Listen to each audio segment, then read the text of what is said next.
FSN Radio. It's all about what's next. Go to financialsurvivalnetwork.com and sign up for your free weekly newsletter. You'll also get 3 free reports. The Financial Survival Network. It's all about what's next. Welcome, and you are listening to the Financial Survival Network. I'm Kerry Lutz, and hey, we've been bringing a lot of exciting companies to you, particularly in the resource sector. The one I'm bringing today, a new sponsor and really an incredible story that I was just watching Indiana Jones, a couple of those movies over the weekend, and it so reminded me of that I said, well, we got to bring him on today. His name is Mark Campbell. Mark, you run Aton Resources, and you're in Egypt, of all places. Who would have thunk? But you've got incredible things going on right now. Hey, before I get started, though, I should tell you, go over to atonresources.com. That's ATON resources.com. Really good website, very informative. Everything you need to know is on there. Main thing you need to know right now is the symbol. It's on the TSXV, AAN. Mark, welcome back. Well, thank you for having me back. Good to be here. Hey, so it's amazing. When we last spoke, kind of stock was trading low, nothing happening. Then today, all of a sudden, it goes up over 50%. And the volume on it, outrageous. It's up almost 14 million shares, which is like almost 100 times normal. And so, Mark, you had some really interesting things happen on your journey in Egypt. The interesting thing and what has driven this jump in our share price today is that Egypt has there's been gold mining going on here for 10,000 years. And our area in the Eastern Desert, we knew that there was a nameless mountain that had been, in history, had been a large producer of gold in the ancient period. And there was an area in our license called East Eridaya, and it had old ancient processing site where they had grinding stones and all the rest of it. And there were high-grade tailings dumps. But when we looked around, there wasn't much.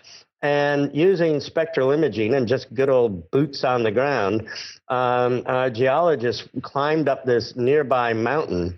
And when they got to the top of it, it was, one of those wow moments. Here were these ancient underground workings where on 2 ridges, a large amount of just honeycombed with ancient workings. We reckon now that nobody has been up there in 1,600 to 2,000 years. We found ancient ropes left behind. We found ancient oil lamps with wicks still in them when we went underground. And it was just an incredible discovery. We made that discovery last December, but it was very rugged terrain, very hard to get to. And we've been working on building the infrastructure. So to get up there, we built a 4.5 kilometer road right up the side of a mountain. It's very steep, at some point 70 degrees.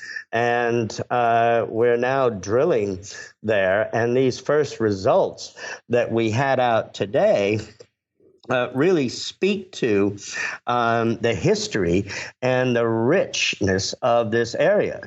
And so, the amazing thing was that when you're talking about Indiana Jones earlier, I mean, this really is Indiana Jones sort of thing. And Egypt itself is really frontier because even though it has this long history of gold mining, it really came to an end in the early 50s and wasn't revived until Centamin built their Sukari mine back in 2009. And really, at the moment, there's only ourselves and one other private exploration company working here in Egypt. We've been here now really since 2007.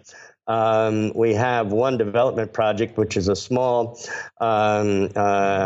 heap leach project that we're trying to bring on stream. And then we have this, plus we have another 15 legitimate exploration targets. It's about a 738 square kilometer concession area that we work on. But Egypt itself, the geology is incredibly exciting. And so we think it's a great place. We're a first mover. We're one of the first people to be here. And the potential is for us is awesome. Yeah, pretty remarkable. So did you find any snake pits there or booby traps in this hidden vault? No, not there. But I mean, just getting it's called Rod Ruin, but that sort of morphed out of the fact that we originally called it Rod, the Ridge of Death. So it's because it is so steep and it's so sort of dicey with a lot, but it is an interesting place. And the way you found this, you were using a couple of your geologists were using Google Earth, and they came across this? Yeah, what occurred was that we had satellite imagery, and we found these carbonate areas. And some carbonate areas we found were barren. And to be honest with you, people saw this back in the summer of 2017. They go, just another, and it's pretty steep. And, and then it came up just before Christmas holiday in December last year. And one of the guys, our GIS guy, was looking and saw on there these old trails leading up there, and couldn't make out why they'd be there. And plus the archaeological evidence that we had from East Eridaya processing area. So they went up there, and it really is a brutal climb. And they got up there, and that was the wow moment. So it's it was part work and part luck. Yeah. So, but finds just aren't big deposits just aren't really found this way, are they? No, not really. I mean, and I think that speaks a lot to the fact that just really nothing has been done. We have 3 old British mines that closed before the First World War. 2 were gold, 1 was high-grade tungsten. And even the Brits who were here for quite a while never found this. And as I say, from what we can determine, nobody has been up there for at least 1,600 years. That's amazing. So it was just this hidden gem sitting there in plain sight, and everyone missed it. Yeah, and it was sitting there, but it was nameless. Even the Bedouin who knew the legend of it had no idea where it was. They just knew that there was some mountain of gold out there. Yeah, and this could well be the fulfillment of that legend. It's a legendary strike, if you will. Sure, absolutely. And, when you look at it, because it has 2 ridges that drop steeply into a wadi or a valley between them, and there's workings all over both ridges. The North Ridge is actually much more difficult to access, where we're working the South Ridge. But imagine these people working in narrowly confined spaces with rock hammers, just handheld rocks that they banged away at all this stuff. There must have been just hundreds of people working there for many, many years. And all they could do was, take out the quartz veins that they saw.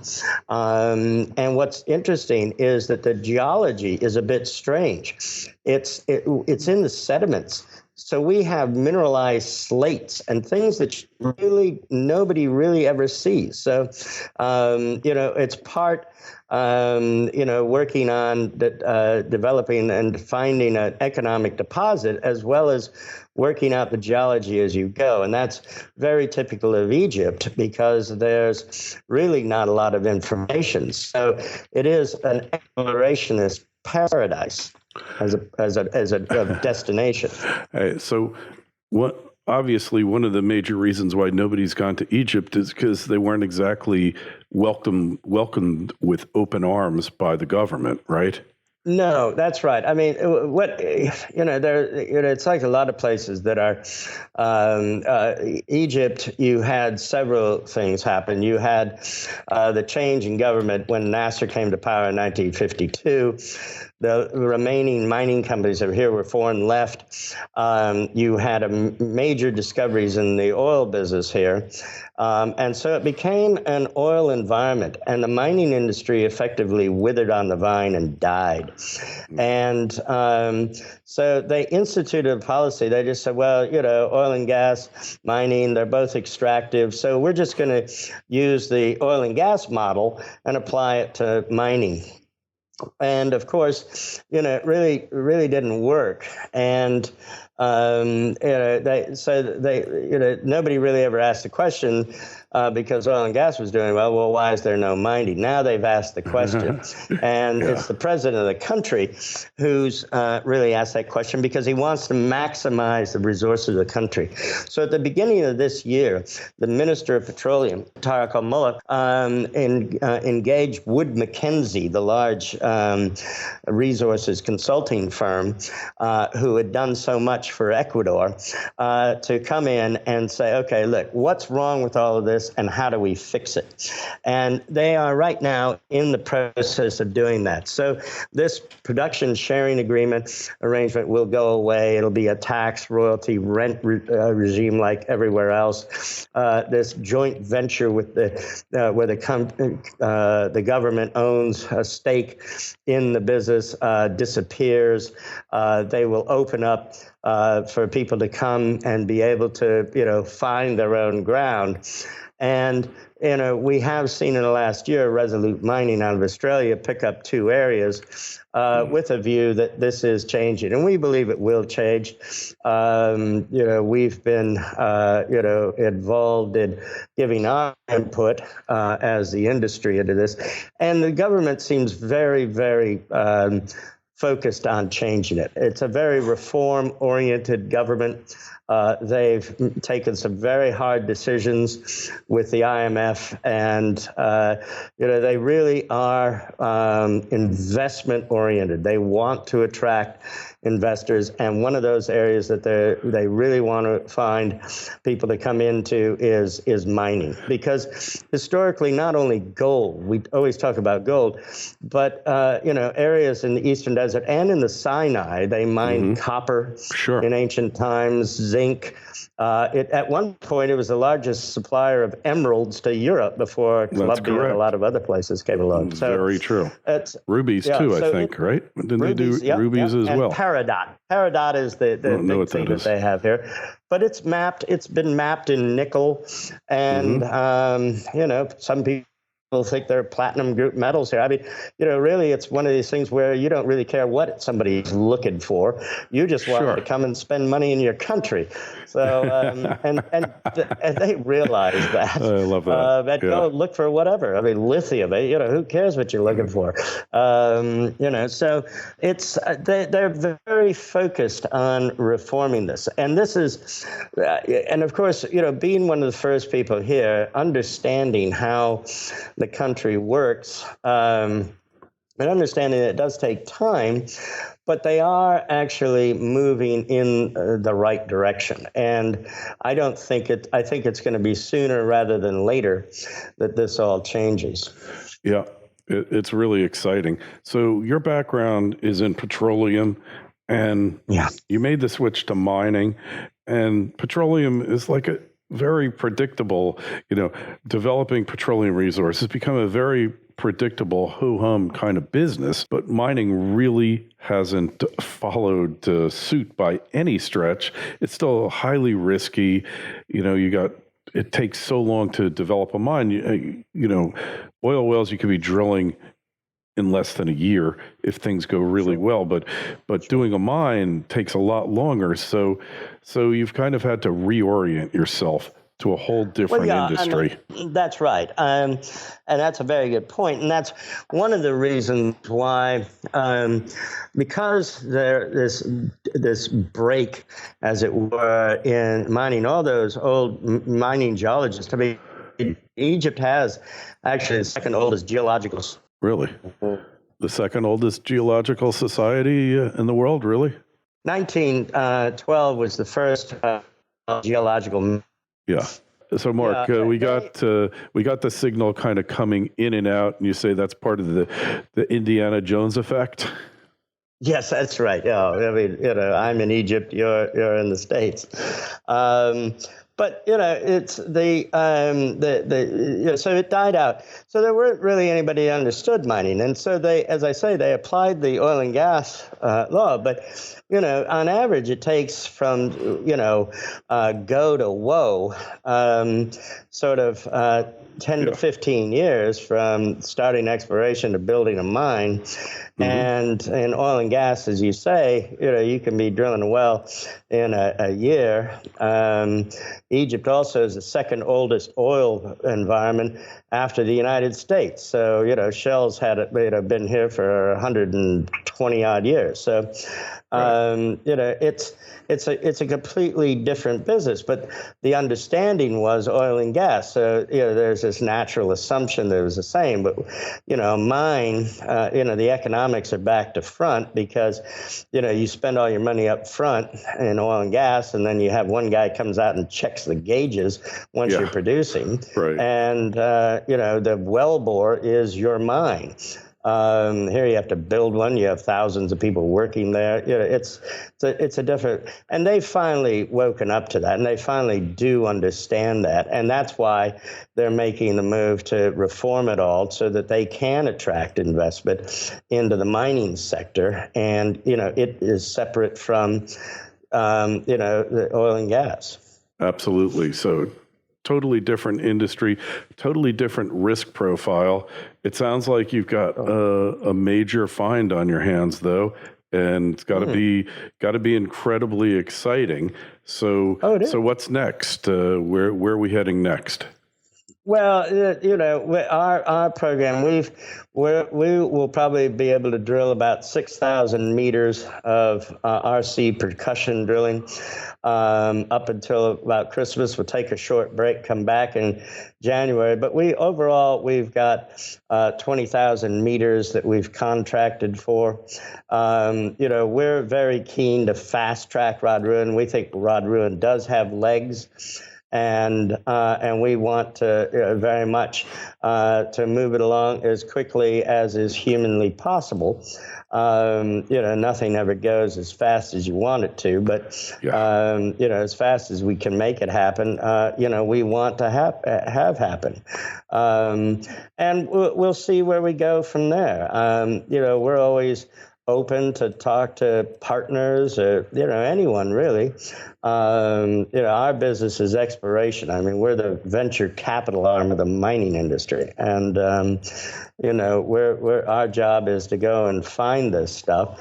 If we have to move and, mine it ourselves, we will do that. I mean, that was the story of Sentiment. And I got involved with mining. I was here, the oil field services business. I had an oil field services business. I've been here for decades.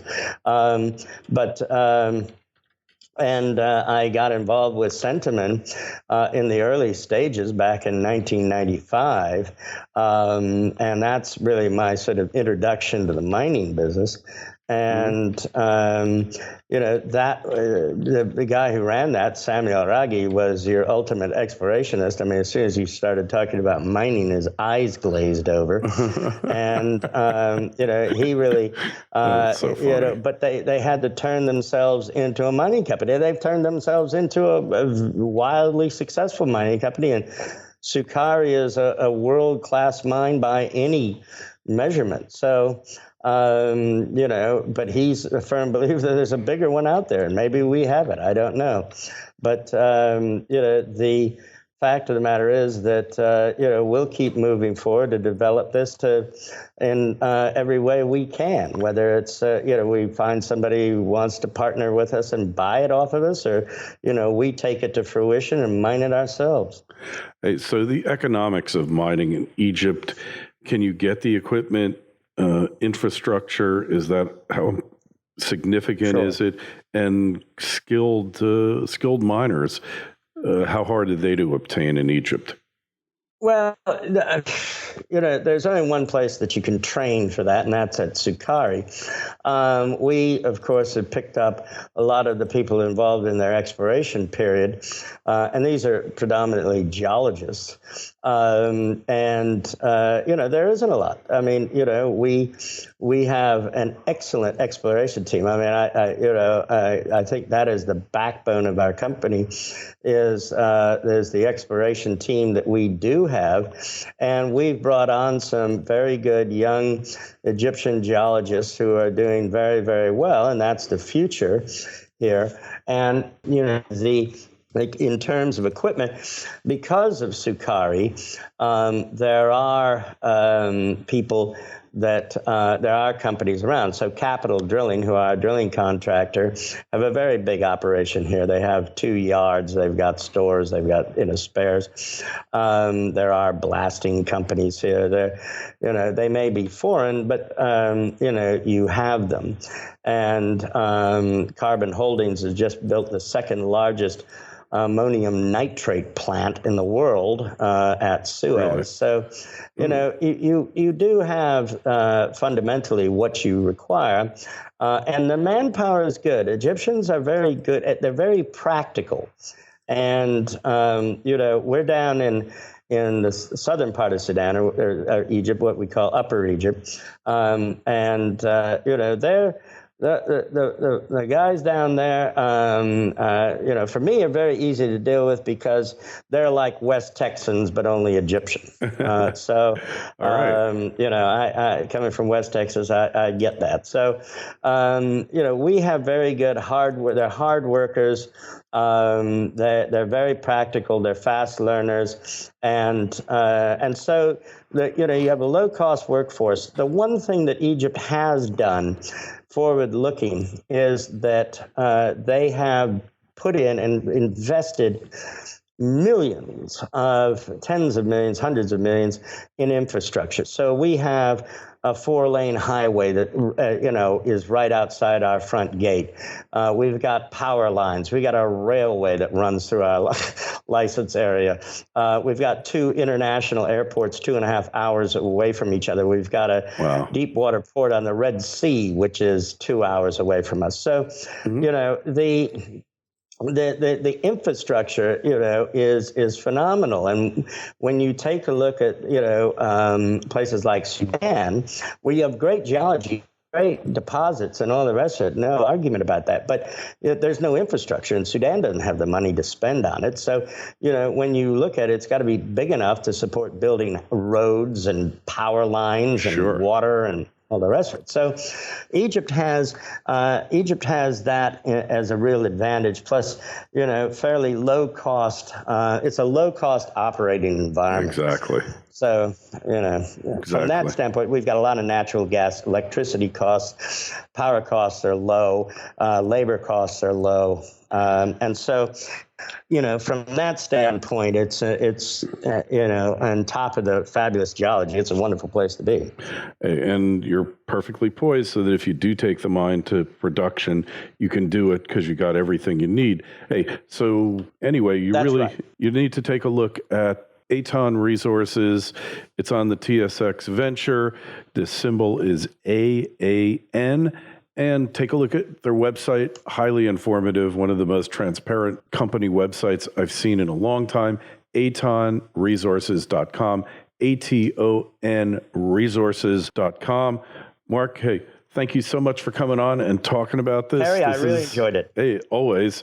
And we wish you the I best. love talking about it. Hey, I can feel your passion. And without passion, how can you get into this business? It's really a great thing. So any questions or comments, just email me at kl@kerrylutz.com and we'll forward them off to Mark. Mark, thanks so much for coming on and wish you the best of luck. Thank you, Kerry. FSN Radio. It's all about what's next. Go to financialsurvivalnetwork.com and sign up for your free weekly newsletter. You'll also get 3 free reports. The Financial Survival Network. It's all about what's next.